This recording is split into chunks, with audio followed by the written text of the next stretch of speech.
শৈশব মানেই এক মুঠো রোদ্দুর আর এক বুক খোলা বাতাস।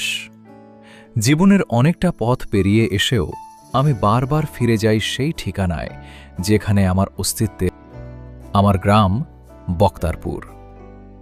বক্তারপুরের সেই আঁকাবাঁকা মেঠো পথটা আজও আমায় টানে। যে পথে খালি পায়ে হাঁটা শিখিয়েছিল মাটির সোঁদা গন্ধ।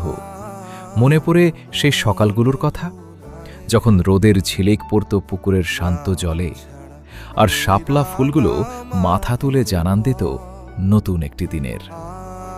ক্লান্তিহীন সেই দুপুরগুলো, গোল্লাছুট, কানামাছি আর বর্ষার দিনে কর্দমাক্ত মাঠে ফুটবল খেলা। বক্তারপুরের আমবাগানটায় যখন চৈত্র মাসের তপ্ত দুপুরে আমরা বন্ধুরা মিলে আম কুড়াতাম, তখন মনে হতো পৃথিবীর সব আনন্দ যেন আমাদের হাতের মুঠোয়।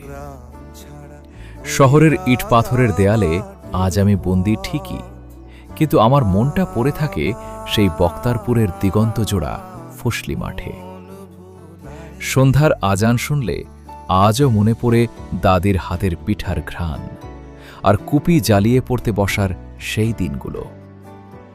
হয়তো সময় বদলেছে, বদলে গেছে মানুষের ব্যস্ততা, কিন্তু আমার শৈশবের সেই বক্তারপুর আজও আমার স্মৃতিতে একই রকম উজ্জ্বল। আমি যেখানেই যাই না কেন, আমার হৃদস্পন্দনে মিশে আছে আমার গ্রাম।